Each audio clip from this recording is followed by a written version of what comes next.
My name is Michael Watkins. My name is Daniel Ramos. My name is Johnny Godinez. My name is Will Beiersdorf. I'm the Executive Director of the Road Home Program at Rush. I was in the military for 8 years, served with the United States Navy, the Seabees.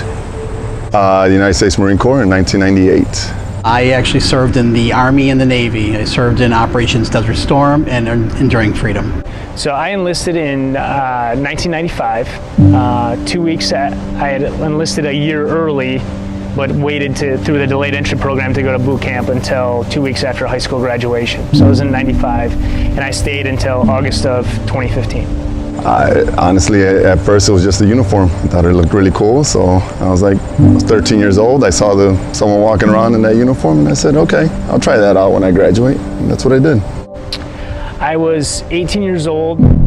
I was not academically competitive.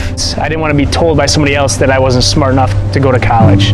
A recruiter called me. I went to see what they had. It avoided me from having to take the standardized tests, and it got me travel and adventure, physical fitness, and challenge. Those were the things I was looking for. The Marine Corps could provide that, so I joined. Immediately there following, within the first year, I was already enrolled in college classes. They put me through the standardized tests. I realized I was academically competitive. From there, they sent me through college. I was able to compete, but that was the real reason I went into the Marine Corps initially. I continue to have fun is why I stayed. I needed a change, life change. I needed some more goals in my life, so joining the military was a big step for that.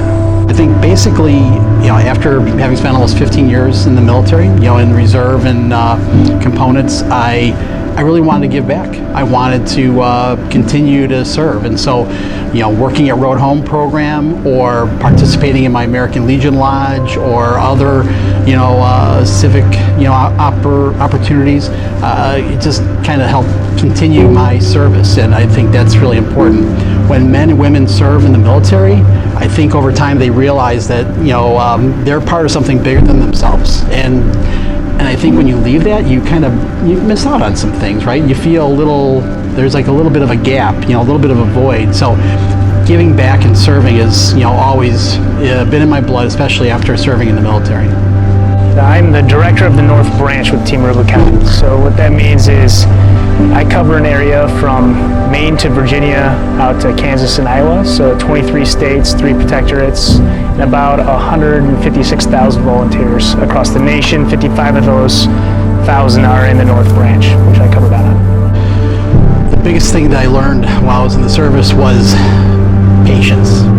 Because there is a lot of time where you're going through training and you're asking the sergeant or the officers what's the purpose of this, and sometimes you don't fully understand that. So I learned patience, and then also that again, going back to what I stated earlier, I was part of something bigger than myself. I was part of an organization that was going to protect and serve our country, and I was proud of that. Well, the most important thing I think was the team building, how to manage stressful situations, how to rely on the people that you work with, and make it easier for yourself to build the confidence that you need to be able to go from one area to another and know that you can get the job done as long as you have a good team around you. So I matured as I got a little bit older, and then I tried to install that into my kids as they came up through high school and are getting ready to go on to other things. The biggest thing was being able to help people, and then hearing about Team Rubicon on the backside, helping people on their worst day. That really drove home service for me. Before in the military, it was more of a job. I enjoyed what I did. I got to do a lot of fun and exciting things, but at the same time, it was more about protecting those back home than it was really serving those back home, was the way that I looked at it. So close order drill is moving bodies of people from one area to another in an efficient manner.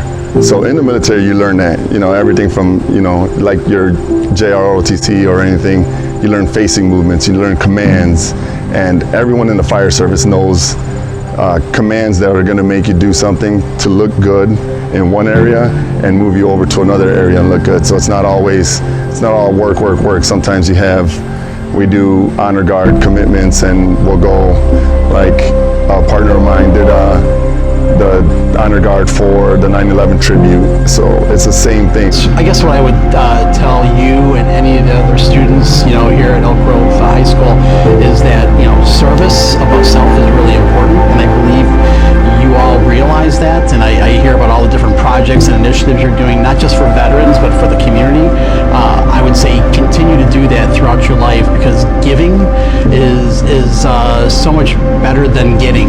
When you actually pay it forward, when you help somebody, you get a lot of, satisfaction, and it's actually good for you, to help other people, because then you can see, again, like, what makes America great. Actually, what makes Elk Grove High School great is all the community service and things you do, and paying it forward. All right, that's all I have. That's it? Yeah, thank you. Very good.